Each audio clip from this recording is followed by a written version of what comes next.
oyo liso ucho sutuke la poto dernièrement kala mingi te faut peto benga pe ba konza poto ba refouler parce que abebi ça peut image à poto avant yo ki osala image na poto bato ba ndundo ba kenda poto combien de fois yo sutuke la poto o lelo lobi ozongi na yo ah mais je regrette ce mouton sutuke la poto bo pesa ba livre zonga koto poto ça la posa na ye équipe na ya tikia ya benchir de la presse ba komi okangisa ba moko likwa buzoba ba misu ba komi okima pourquoi ton nyama na bango wana kangamaki ba leka ete na presse baloba yo zala ancien chef ya ndeko na biso ocho kanga wa nyama ko ba bi yo zala ancien chef na na yebisaka na za surtout salaka émission moko na bité so le kaka na bisaka à l'époque là na bisaka na za collègue ya Christelle Mwabilu à l'époque là donc Christelle Mwabilu a bengani oyo wana mususu wana bebisa je ne suis pas là, je dis toujours et je le répète, le média n'est pas un endroit où on peut venir régler nos comptes. Donc ça veut dire pour nous finga to ko mema ba chaîne te na finga ya makona bengano yango na linga ki na éclairer batuke asala na Congo dialogue te bazaka na association na ba benga équipe nationale de mal éduqués de la presse ngana kima mutute ba bisinga bimi na zu téléphone na bengi poso na zoki na ngebiso mondo zui mondo uti kasho grande santé oh ngaya na e siko be mi sote Nicolas sa su be mi sote.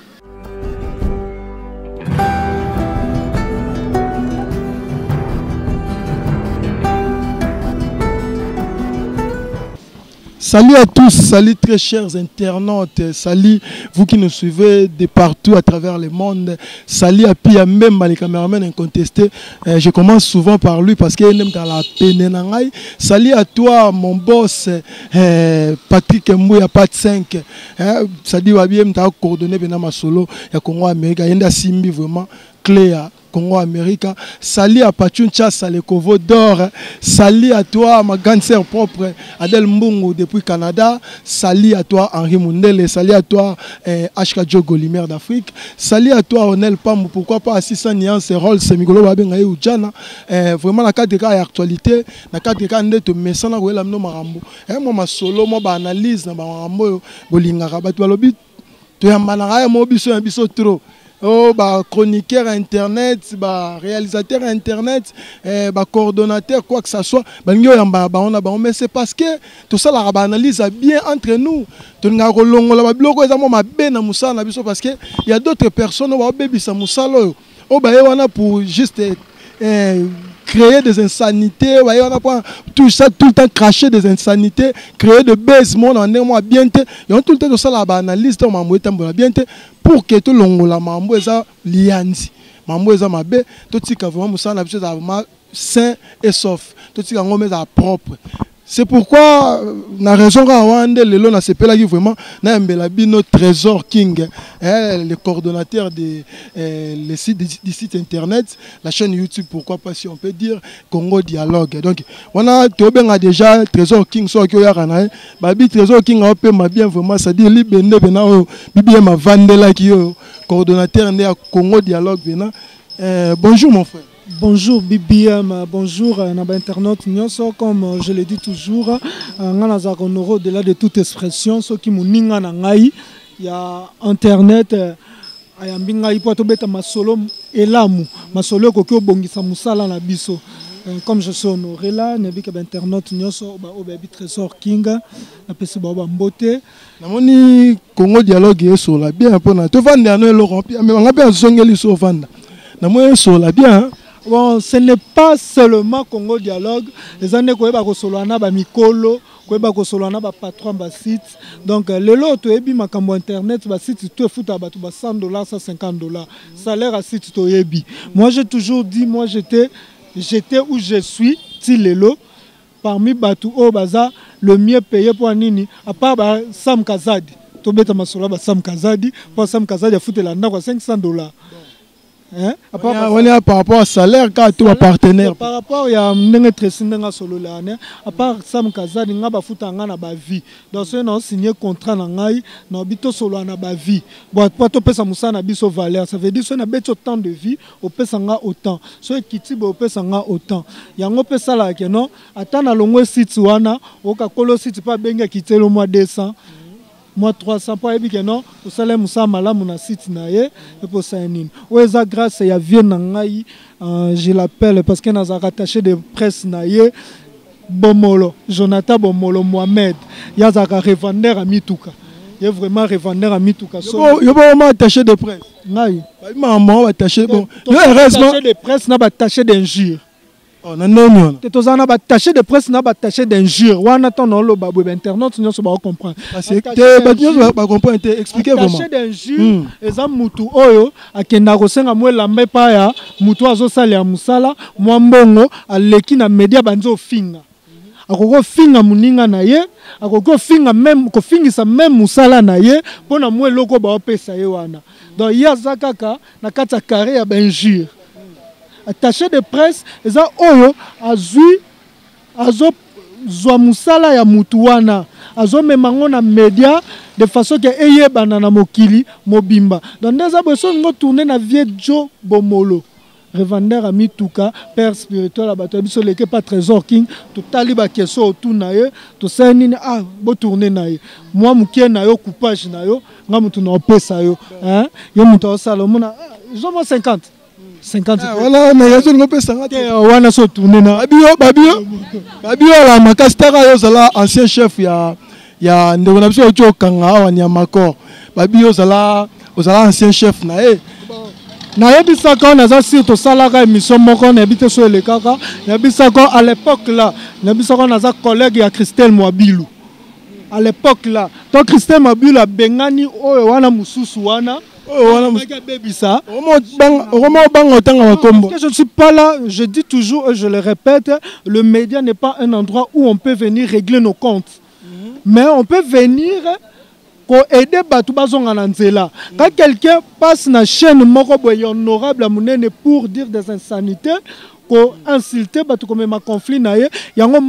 un collègue nangai plutôt Christelle Mwabilu la longola qui est que coordonnatrice chez Nana bengi pe coordonnateur Trésor Bukele luka pe sa musala malamu na chaîne na yo ngape tant coordonnateur na zo ka suspension ya Christelle Mwabilu na mema ka na Congo Dialogue na bengana Nyamakor likolo finga. Donc ça veut dire pour nous finga to ko mema ba chaîne te na finga Nyamakor na bengano mais à ma grande surprise ezaki loko yo na sa ba émission ba te belé tangu bakangi liboso la police abi esika na sala ka nde batinda biso to finga pona to zo ba avantage et en plus solo balisu au sala ka na Congo Dialogue pas maman Francine Ngembe oka mutabengana na Congo Dialogue ye atemi ya liboso émission na ekombo lango ezaka nini na Congo Dialogue yango na lingaki na éclairer batuke asala na Congo Dialogue te bazaka na association na baba benga équipe nationale de mal éduqués de la presse. Voilà un problème de l'équipe nationale tonne. Ngazaka problème de l'équipe nationale Léopard tepona et défendre biso nazaka na problème na coach benge po lobe lo mobo na sepela atena journal yana bisaka coach bongisa. Mais sikoyo équipe nationale ngana lobela est impoli de la presse. Si les autres sont attachés de presse et orchestre wana mususu o biso na bino to yebi mwana o balake la mabe orchestre héritier Watanabe yo mtotangi ko mort wana yebi Karim Mokonzi nda tout na ton héritier Watanabe to yebi te nani azaka attaché de presse orchestre na do bango nyonso bakotela ka mutu moko bango nyonso bakotela ka mutu moko bango nyonso bakotela ka mutu moko yango wana to bongisa musana biso. Si on a attaché de presse, on a attaché de presse. Si on a makambo se pélisote, condamné, tu es que non, nous allons ça bien. Oh, l'histoire où tu as surtout que la poto dernièrement. Kalamini te faut peut-être bien appeler ba konza poto ba refoulé parce que en bébé ça peut image à poto. Wa obanga tenga kombo ba oyo. Pas tobi chroniquer za makambo ya impact na idéologie ndenge. Rastembo. Chroniquer za makambo fifisiwa. muto sa présentation à gare centrale na minito na RTG à Fifisiwa. Azalaka avant hier ezalaka Karine Mokonzi biso na to charge te et puis pour les monsieur za yo faut y a carnet de charge preuve za carnet de charge na ebité na carnet de charge tout mboka so na longwe Congo dialogue na kena tout mboka na ngai so na moni na Congo dialogue na zonga na porter Francine Ngembe preuve et plainte plutôt tango lobe ya carnet de charge wana ndaki na carnet de charge eza carnet de charge ya chaîne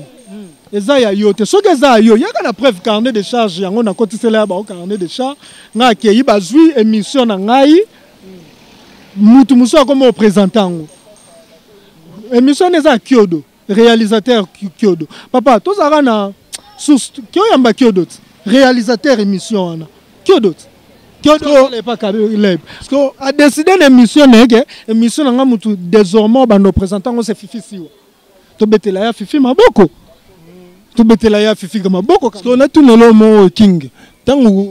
parce qu'il y a certains aussi de nos collègues chroniqueurs ou chroniqueuses balobango c'est comme si Karine Mokonzi aime dans avant boye ou cela qui est lelo banini est propulsé pe ba chroniqueur y a internet ne diem dans matisse sous musalango de manière que ba chroniqueur ba chroniqueuse ba ko ma benet ba star ba ko ma reconnu à travers le monde ba blo mo ba ndengwa tango ka ba dolobelo ko wana yo okundana bango to mona ngo ikoza normal tu wana yo tanga ba kombo bazala grâce mbiza zalaka bazaka ba fan ya grâce mbiza grâce mbizi d'azaka star ava bango bazala ava batu wana baza matika songo déjà zalaka oki olobaka ava ba Karine Mokonzi bazala e obanga pa mi oba okangisa fort ba okangisa nani obanga oza ngo fingi te lobi no simple écoute na ye ate pona sa ba promotion batu mais ba grâce mbizi otanga sans promotion grâce mbizi Fifi si ota oh ya Fifit wa ya Fifi on est promotion ndimi bon promotion ndimi non ça promotion te wa ya Fifi grande sœur à Sasa que je salue ya Fifi grâce tembo moi muke solo la bien hein muke libene solo la bien na sepela bongo hein avant bango bazala o wana ba komisela bino bongo ba star da bazara na mondo wa lelo peso peto tebe mission na baona ba star lo PM asala be mission tobi ke PM ta simbi net na minito yo sala mission ba makamba PMT si o ko mbongo te star yana si yo bo soutenir no lo ngwa papi mboma pena nga frère na biso mukolo na biso ya na biso asa star po star nde mutu balukaka ba kosela makambo star nde mutu balinga ba bimisela ba makambo star nde mutu star nde mutu star nde mutu star nde mutu siko soki ya mi bengi star papi mboma mi benga na superstar soki ya mi bengi star na minicho bino nyoso bo chara papi mboma star papi mboma enem da sa makambo eloko eza buzoba otoki o déplorer otoki ko boya toki même ata ko défendre eloko ananga na omona B1 émission ya B1 na dimanche combien de chaînes téléchargées ngo ce papi mboma kako bota buzoba lelo bien porter ba chaîne plainte et puis combien de chaînes ekanga ise news ekangama na ko motanga siko ba chaîne ngo club o ekangama na ndo bangi te o pour surtout cliquer to mona ba émission papi mboma na kati ya dimanche n'habite sur nos causes tout ça na YouTube ngana yo peut-être bala mo contrat mo Congo dialogue ekangama omoni ke sika pe na zaki cordon pe na lobeli yango wana so bando wambola ofele aza star batu to bénéficier na simana ye ezate lokwa bano ba osutukela poto lelo ya papi mboma akenda poto combien de fois en plus eza nini bata bandundu nyonso je vous salue parce que makambu tout ya poto banda na bandundu to ebike bana njili nde batu babanda makambo poto so que sur 100% bana njili au monde 70% bata bandundu 70% je dis et je le confirme 70 vraiment bangwash on a défendre bana je dis ça par rapport bana bandundu mwana mwasi wana koleka akumisaka oloba nini boye or que uta na bandundu. Voilà. Il voulait parler de qui? Elle voulait parler de qui là, pardon? Analyse. Vous comprenez, comme étant mon abandon. Alors, le bel sur bana bandundu nyosonan. Parce que tout ça, si nous avons batena linga le bel apona, nous avons bisaka grand frère nabiso fali poupa. Soit zaki, soit grand frère n'a fali poupa bala nana ketchup te. hein sœur nana Ketchup avec tous les respects nanga c'est un grand frère nanga Fally Poupa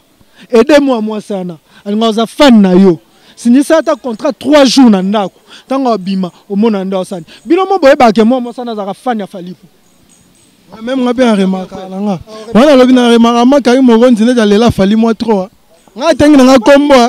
na lobelo mo mabete boyo bango tanga kombo po na finga mutu te kwa natanga kombo mutu na ningi ndeko sala promotion ya batute azaka fan ya Fally Poupa po Fally na ko sa promotion n'était pas d'aza de promotion on comprend pas mission attention tika titre Fally Poupa ba otala aza de promotion aza fan ya maison mère ayeba ndesi ko kota te do ba aider nga vraiment na bako aide on azaka na ngwa ba aider ye neti na comprendre nyama ko azaka fan na ngai na aider na commissaire vrai fan bureau simbelanga chom ya toke RTG simbela chom ya solo na pas azaka fan na ngai king ça azaka fan na ngai hein donc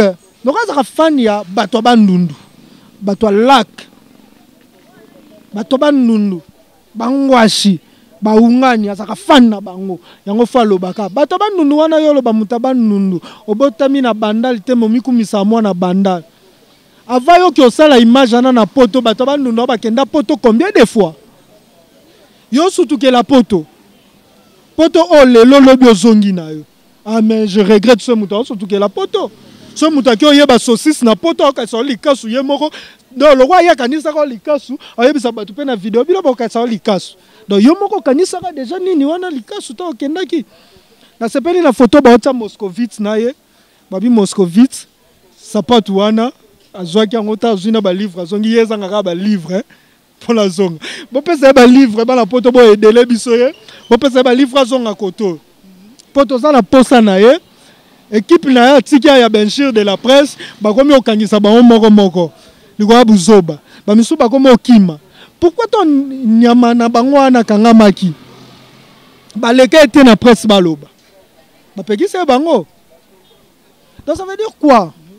to yate pona ko finga ka batu to yate pona ko bebisa nini chroniqueur présentateur à émission journaliste à na collaboration na musicien donc nanga bo fona za bien na Fally Poupa il faut na za bien hérité wata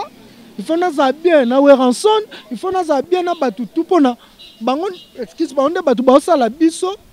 to sa be miso ba sala œuvre biso to sala œuvre te tu comprends ya bisanga œuvre journaliste o miso na ngana œuvre wa ke nazola mbongo na sokoda non to na sase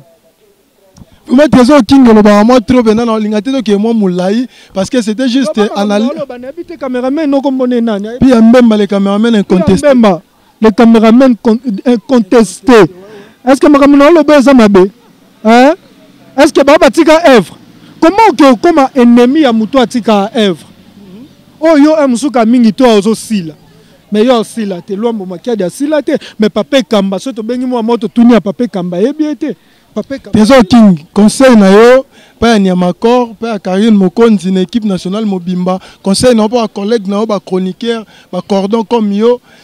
conseil ni yo pesa de manière que to bongisa musala na biso yo ya mabe to longola ya malamu to adopter conseil no yo vraiment o que la clé pene yo zalani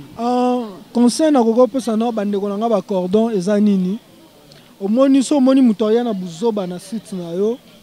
bengane mba moko po président Raf aza président ba journaliste ya internet to encore junior moyo wabu o pasali pa association na mopanzi baza posa musala oyo ezwa valeur omona ti batu bakomi obango Sénégal katsonga lobi okanga batu pona boyebi musala bino te yo bobanga ba okanga bino ozana argument te so bakangi yo argument pesa ezate wana zana carte te na ozana argument omo mutu bakanga nda zanga argument to batunie yeni pesa yebi yo liso telier or que nga mutu lokwa nga so tuninga INPC yebi no yebi so INPC c'est une association mutu asaderaka na volonté na ye. Donc ce n'est pas dit que tous les journalistes faut qu'à les gana INPC. Na zana argument là. Mais y a tout tellement argumentation exacte. Mais y a le moins azangi lo koloba. Otanga na ifasik. Est-ce que pour le bima présentateur y a mis faut les gana na ifasik. Il faut la formation ba pique ezali c'est que ba boya ba pique. Antenne a peu ça ba formation ba boya ngo ba argumentation ezate. Donc bazo équipe nationale des ingénieurs na bango, bazo qui sont tic, bala ki sa ba OK non, je peux être présentateur sans toutefois passer na IFASIC. Et belé, yebisa ya Jakinda la présenter mission les gars na IFASIC. Les kate. Conseil non ça vraiment. Ngai ezali to yebelo to sala. Parce que to yebelo ko to sala université ezali monde de recherche. Okoko zape mayele kolega bato ba okende université soko sa ba recherche. Le loto za na ba cours rebelle na correspondance na ba internet, ota présentateur émission za randeni ni alobandeni na latandeni ni so présenter émission za randeni omona ke osa musana na perfection. To éviter ko yo sa musala ngo pona to sutukela ba musicien na ndaku nazoya pona ko ma pure petit musicien na ko mofinga mutu tel. Ba conflit ya ba musicien to bimana kati. Conseil non peut ça, ba musicien tout. Mutu to sa buzo bana kombono o azo confirmer parce que mutu ko lobana a confirmer te ce qui réellement et lo ko un exemple c'est héritier Watanabe. Ce qui héritier Watanabe nde mutu bimisa nyamako, je vais lui conseiller abimisa lisu bato bongote. Pour une famille ne boya ça la mission. Ba comprendre que l'éducation zaki bien te, bazo ngi sono lisu na parler ba rééduquer. Je dis bravo à la famille. Parce que bengi grande sœur na botolier ku na téléphone. Grande sœur ne mutako mo yamba téléphone na nyamako. Donc ça c'est émission te. Mikolo to éduquer nanu. C'est non le net yo bengaki. Hein? Net yo bengaki. Papa, ngana kima mutu te. Ba bi singa bimi na zu téléphone na bengi. Parce que nazo yene ngai biso mondo zui. Mondo uti kasho. Grande sœur na te. Oh ngaya na e. Siko ba émission te Nicolas c'est sous ba émission te. C'est bien.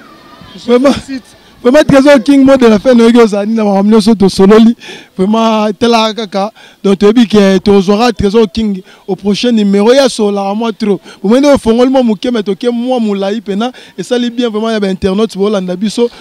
pour que tu chiter na biso Trésor King moi mot de la fin na o et que ça vraiment mot de la fin na ngai pona ba chroniqueur tout o ba sutukela ba musicien ba otu ba sutukela poto bo ba poto za champ de bataille na biso te champ de bataille na biso za kaka oto salo ko sala ona bandundu ko sala ona wapi ko sala ona wapi oyambi muto présenter mission na yo ezaka na poto te poto za mboka ba payo to kenda to zongaka et le but que so ke poto ba o batika baza pamba amuso aza kina vivra bien ko leka yo muto ke poto pona kini no yo za kina mutuka te ba oda ba za kina mituka nakini déjà yo luka siko sa mutuka biso viejo apesa nga une semaine et bisinga kingo tamboli trop na une semaine zo lisu musu semaine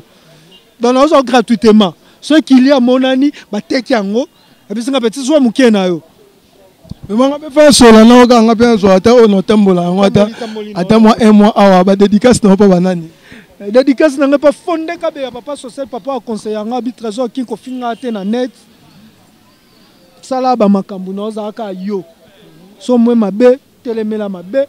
mutuma benga nga préfet de la presse ne bi ça que pour anyo benga nga préfet mais na ki comprendre ba ko za jamais élève ya ba préfet belé anemoko jamais mais ko za préfet ya élève belé anemoko donc na comprendre pour anyo benga nga préfet c'est que nga za nga moko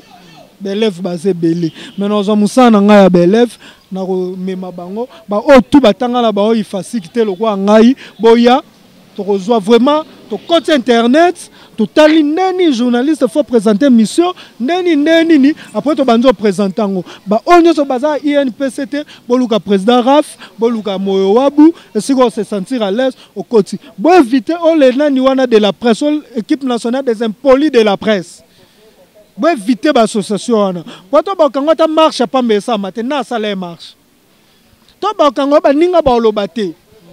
Or que ce bakanyo za na association le roi président Raf abengi sabiso bakangi muninga na bilo to sani bakanga ke Eliezer to tambolaka bola ki sabiso ba journaliste à télévision batambolaki pour biso to sa kuna Zakari Bababaso asa barbecue na stade des Martyrs na ba journaliste na ba vient na biso Jean-Marie Kasamba bazaki na stade des Martyrs mais biso ka ko bilo bobenga ba journaliste en ligne o bobenga ba chroniqueur ba présentateur foati biso bato tambola makambo Eliezer dans lelo yo soko za bien na ba mikolo wana likambo ezio BBM yo tambola osani botika impolitesse et pas bakolo basite pour bangager bino bozangaka bambongo ana Kinshasa bangager bino so moni ke kolo site wa futo biate bo solo ana kimia nga lingo futa bo so moni aboyi ne kende no esika yo moi ba futa bien oulié bo fingaka bakolo basite na banini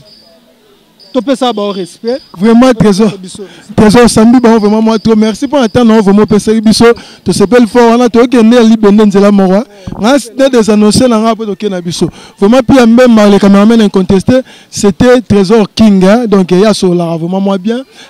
Pachuncha c'est le covo d'or je salue mes remerciements à toi Patrick Mbouya Pat 5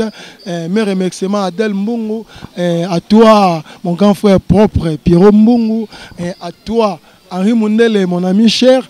et à toi aussi la joie Mosé c'est pourquoi pas Brader Swami pourquoi pas on a boire les soutes pour basola mabe mes remerciements à vous et mes salutations pour aujourd'hui ensemble avec Pia Mbemba nous vous disons bye et au prochain numéro.